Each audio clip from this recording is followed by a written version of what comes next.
soul at last.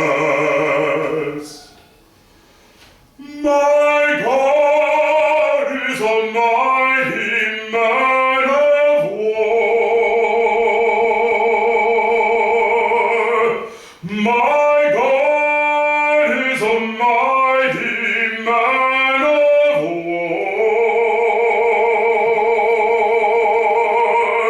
My God is a mighty man of war. Sinner, please don't let this harvest pass. I know that my Redeemer lives. I know that my Redeemer lives. I know that my Redeemer lives. Sinner, please don't let this harvest pass.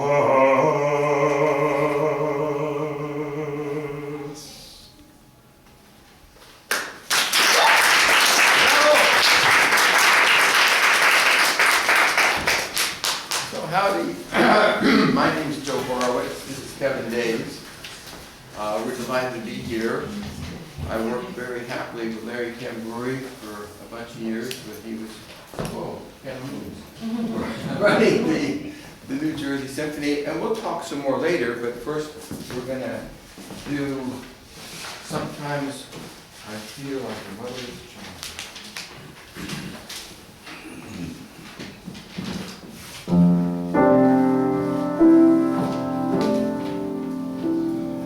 Sometimes I feel like a motherless child. Sometimes I feel like a motherless child.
first time I've sung this since my mom passed. She passed back in January, but she died in grace and love of the Lord. And one of the last doctor's appointments I took her to, she lived closest to me. I was the only child who lived near home. And I took her to this doctor's appointment, and she leaned forward and like nose to nose, and she said, "Is the Lord calling me?" And I was like, I didn't want to hear any of that, you know. And he said, "Well, it may be so." And she said, "Well, if so, when?" He goes, "That's between you and the Lord." And she passed again in her own bed 2 weeks after that, and just was so ready to go. Wow. Sorry to miss her, but she forbade me singing that song. She said, "You ain't singing sometimes I feel like a little this time. You know, spirituals I'm all right with." So that was an arrangement by Harry Burleigh. How many people know the name Harry Burleigh? Harry Burleigh, who was a young man from Erie, Pennsylvania, when he went to New York in 1892, is the person most responsible for transplanting spirituals into the concert hall. Before Harry Burleigh, nobody had ever sung a spiritual as an art song, just for a singer and a pianist. And the Fisk Jubilee Singers had toured singing spirituals, but this practice, which we associate with Marian Anderson or Paul Robeson, of a solo singer and a piano doing spirituals, originates with Burleigh, both as the transcriber / composer of these songs and as a singer. And in his day, he was famous both as a composer and as a singer. We can talk a little bit more about Burleigh. What are we going to do next? Swing on, right? So we'll do one more spiritual. Actually, okay, and then we can actually hear Burleigh, because I brought along a recording that he made in 1919. It's interesting to hear these arrangements. Burleigh was Dvorak's assistant in New York. That's to say, the famous Bohemian composer Anthony Dvorak, who ran the National Conservatory of Music in New York in 1892-1895, had a very close personal and professional relationship with Harry Burleigh.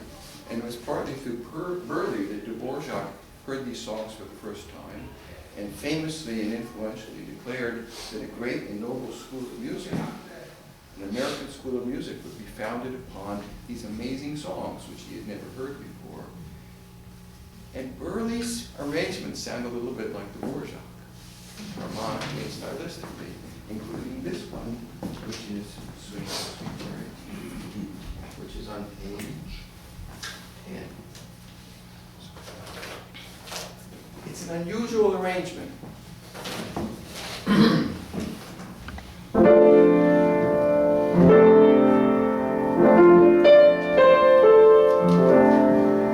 Sweet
I love that arrangement because he uses just a little bit of those blues colors without like totally committing pushing on it.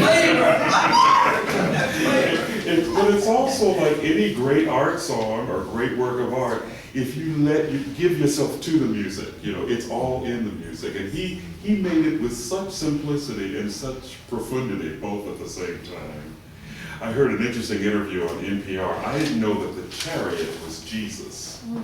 Had you heard that?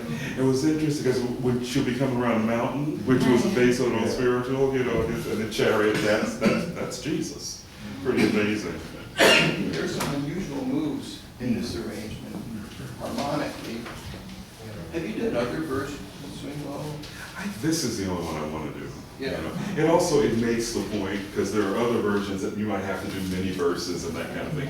But I think he gives you all the color and the scale of the work in really this shorter piece. So this is Burley in 1919, in his early 50s, singing his own arrangement of Go Down Moses, if I can remember how this thing works.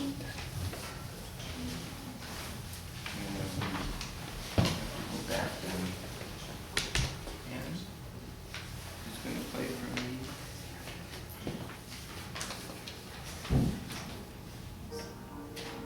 And I'm sure he's playing the piano too. So this is Harry Burley in 1919. When Israel was in Egypt's land, let my people go. Oppressed so hard they could not stand, let my people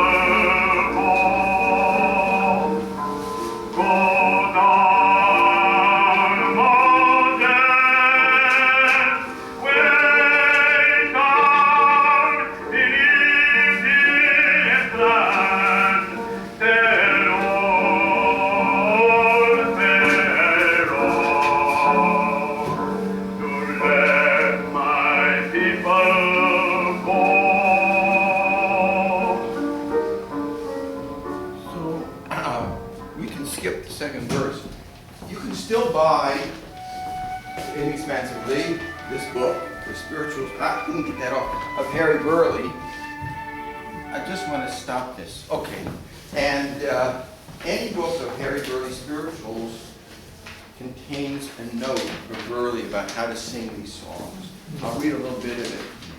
The plantation songs known as spirituals are the spontaneous outbursts of intense religious fervor and had their origin chiefly in camp meetings, revivals, and other religious exercises. They were never composed. That's a debatable statement because these are partly certainly composed by Burley, but he says they were never composed but sprang into life ready-made from the white heat of religious fervor. There's some seats right here. Yeah. Come sit down. I'll move the back here. Put my cup here. Anyway, he says success in singing these songs is primarily dependent upon deep spiritual feeling. The voice is not nearly so important as the spirit and then rhythm.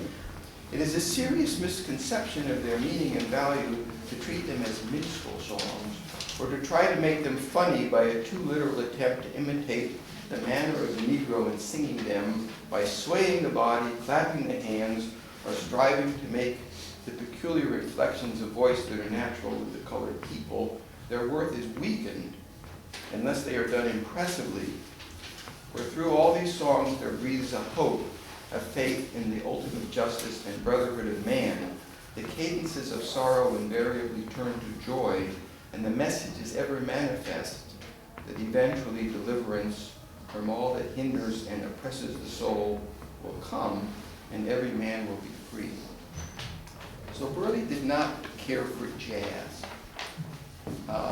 This is early in the 20th century, and he felt that to honor his legacy as a black American, songs like this had to be sung seriously. And you just heard how seriously he sings Go Down Moses.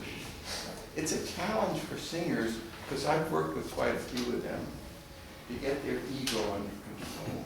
I have no ego. So Kevin sings these songs better than anyone.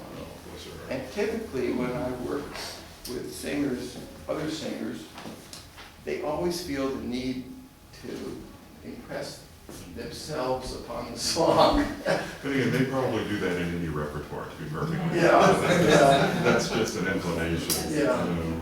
Anyway, this is a very informative statement. Do you have any other thoughts before we're going to move on to the Dvorak now, but anything else? you Well, want to just, say I about think, I don't know if you want to talk about the similarity between the melody of Going Home and that it became known as a spiritual, even though it was actually written by the melody was written by Dvorak. So you can see it was wonderful energy, that synergy that they shared, and that they both influenced each other's music and the concept of how to make music. And even my mom thought that Going Home was a spiritual, you know, and because it's been established and around for so long. Do you have a question you were going to ask? Yeah, or a comment. Yes. The melody with Going Home, it reminds me also of the similarity with Sibelius's work, right? You're thinking of anything in particular? There's a part of this, I can't, I don't know Oh, the- exactly, but there's a part of one of his symphonies that has. Is it him in Going Home. Finlandia? Finlandia, that's it, Finlandia, that's it, Finlandia, yes. Is there any connection there that you know of? Well, I can tell you something that will startle you, which is that when Jeanette Thurber, who founded the National Conservatory of Music, in 1892 wanted to hire a famous European composer to pedigree that conservatory and teach Americans about their own music, there were two candidates, and the other one was Sibelius. And the reason that she was interested in these two guys is that they were cultural nationalists, right? They believed the great music sprang from the soil, and I think Sibelius came from pretty humble beginnings. Did he? I don't know. Dvorak certainly did. And the reason she didn't hire Sibelius is that he was a very heavy drinker, well known about Sibelius. So she offered it to Dvorak, and it came completely out of the blue. He had no interest or intention of going to the United States. She kept upping the offer, and when she offered him enough money, he said yes. And then when he came, he was completely surprised by what he discovered, chiefly through African American culture, and partly through very early. So in his most famous symphony, the New World Symphony, the slow movement, the Largo, is inspired by spirituals. He was so proud of this tune when he composed it that he invited his students into the room. He played it at the piano, and it's recorded. His face turned deep red because he was so moved by the tune he had just composed. And after he died, one of his students, William Arms Fisher, turned it into a spiritual with words, Going Home, which most people think, like your mother, Was a was a spiritual quoted by Dvorak, but Dvorak wrote this too. When we do the full Dvorak production with symphonic orchestra, we actually segue from Swing Low to Going Home, and you feel how similar they are when we do that tight transition. So this is Going Home.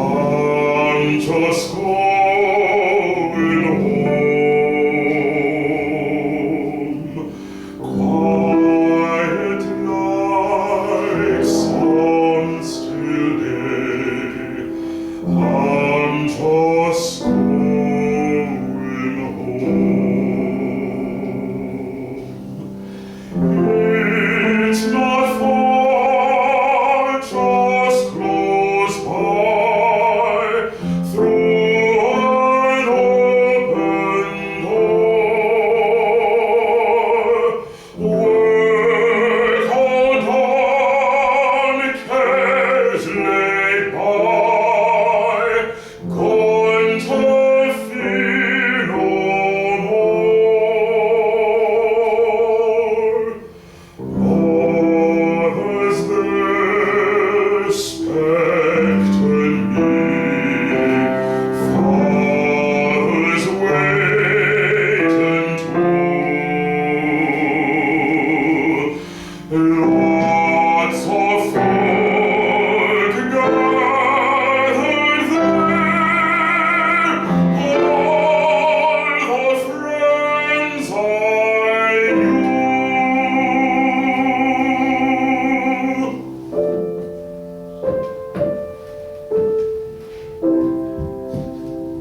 Nothing's lost, all's gain. No more fret nor pain. No more stumbling on the way. No more longing for a day. Going to roam no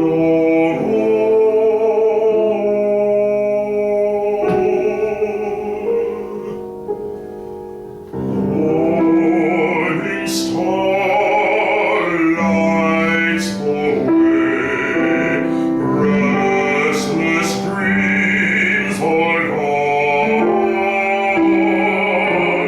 shadows gone, break a day, real life's just begun. There's no break, ain't no end, just a living on. Wide awake with a smile, going on and on.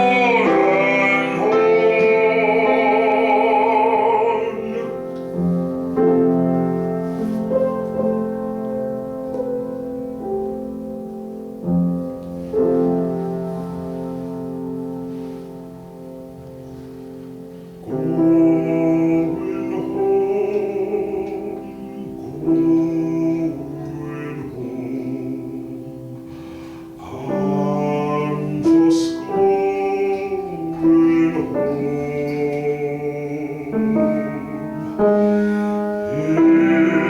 It's not far, just close by, through an open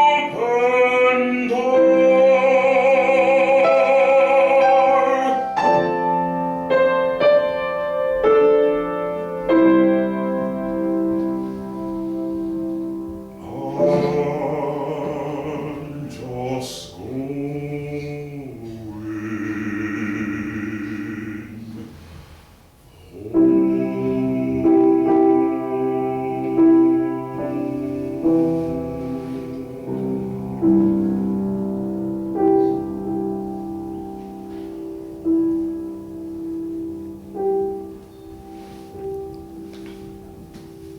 Bravo.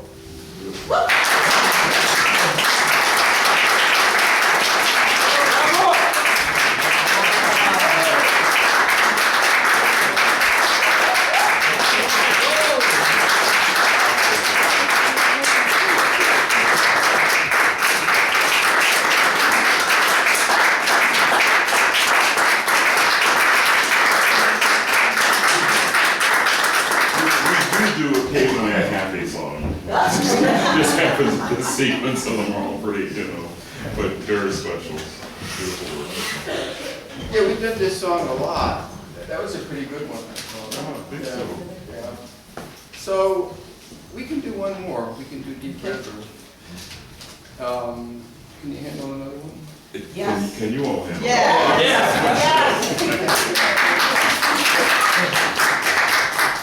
What's interesting about Deep River is that it was the iconic spiritual in the 20s and the 30s, not Swing Low, because of Burley. Burley started with Deep River.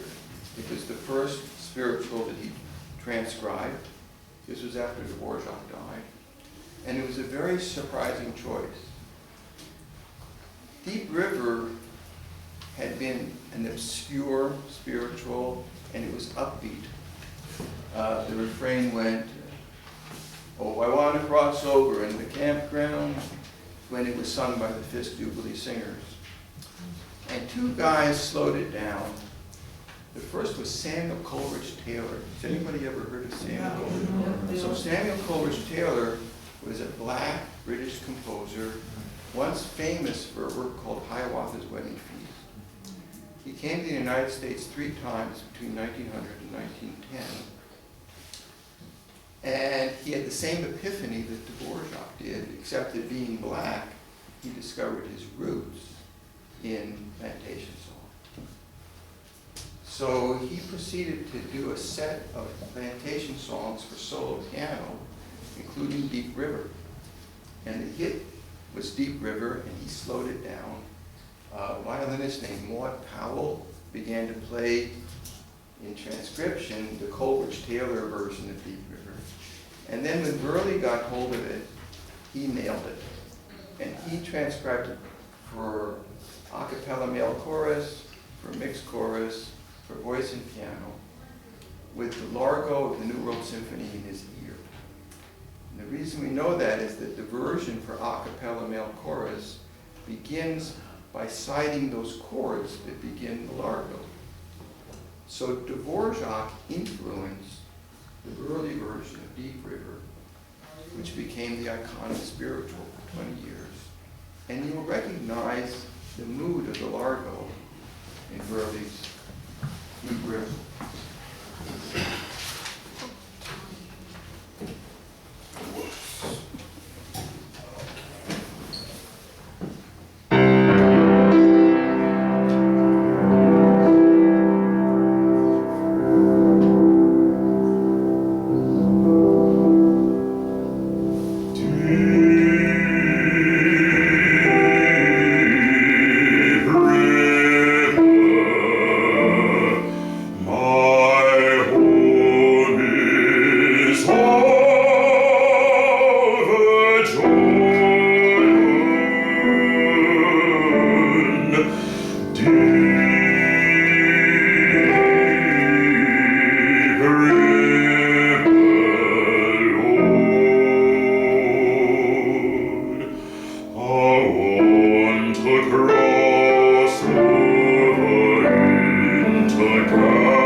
Pleasure it is to come here to the Newburgh School of the Arts. I was so proud and so excited when I got the call, and I felt ill the last time we tried to set this up, so I'm very grateful that we were able to make this arrangement. Well, listen, I'm actually sitting here feeling a little guilty Uh-huh. because I know his niece. Yeah. She's like in her 90s. And, you know, on the Yes. slow side. Yes. So I could have insisted because she was here Oh, before. I understand. So maybe next time, you Yes. know, if I know ahead of time, That's I great. can That would be have lovely. someone pick her up. You But that is her favorite. Those spirituals, Yeah. that's wonderful to know. Thank you. Anybody have anything else they want to ask or say? Yes, sir. I have a question. What's the relationship between Burleigh and Paul Robeson? Robeson, if you go on YouTube and click on Deep River Paul Robeson, you'll hear exactly the same version. They knew one another, and Robeson sang the Burleigh transcriptions. So did he ever train his voice in the early 20s? Robeson, Yeah. I don't know that they I mean, I had, know he went to Rutgers. Yeah, I know that, but I wasn't know he sure. studied voice when he was there. He was such a renaissance man. He was doing so many disciplines that he mastered. But I don't know that I he don't actually really took know formal anything training. other than that they knew one another, Okay. and both Robeson and Anderson sang the Burleigh arrangements. There'll be a book coming out on Burleigh in the next year or two by a woman named Jean Snyder, which will be the first full-fledged biography, and we'll all learn a lot when we read that book. Yes, there was a hand in the back. Yeah. Excuse me, are you gonna be anywhere around here anytime soon? Oh, bless your heart. It's interesting, everything tends to happen in cycles, and it's like everything is kind of away from New York right now. But I think next spring I'm singing something with Musica Sacra at Lincoln Center. It's a Mozart program, I believe, combined with a new piece that Kent Trigel is introducing. I'm not sure if it's at Carnegie or at Lincoln Center, but that'll be the one occasion that I'm aware of. I'll certainly let Larry know if We'll be in dates Reading, are. Pennsylvania, that's not so far. For a full-fledged Dvorak festival. Spoken by a New Yorker. Over there somewhere. That's here, that's kind of near Philadelphia. Yes, Is there a relationship between Roland Hayes and Burleigh? there must have been, but I don't know what it was. I'm sure they knew one another. And that's really all I can't tell you nothing. I really don't know. But of course they would have known one another. They were both gigantic figures at the same point in time. Of course, it's interesting with you're probably all aware of this, but this metaphor for home that means heaven and safety, and we talk about that a lot, Joe, when we do extended classes and that kind of thing. And I just love that concept that this is something that ties through so many of these spirituals.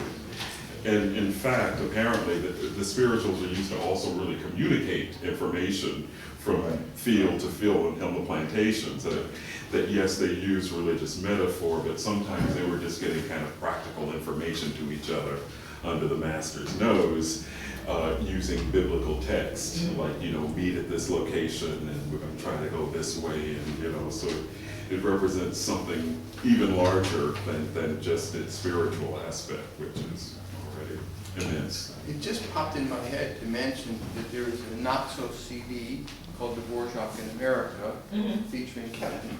And produced by Joe. And he sings Going Home with Orchestra, and a big piece, which we do with orchestras all over the country, called the Hiawatha Melodrama, for a narrator and orchestra, which combines Longfellow, the Song of Hiawatha, with Dvorak, and shows the influence of the Song of Hiawatha, especially in the New World Symphony. And there's a lot of other music on that CD. It's like a little kit for exploring the influence of America on Dvorak and vice versa. Yes, Larry? Can we get you two back again this next year? Oh, Yes, you can.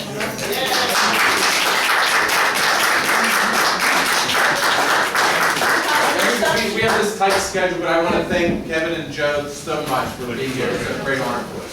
Thank you. Thank you. We have a reception outside for you. Oh, thank you.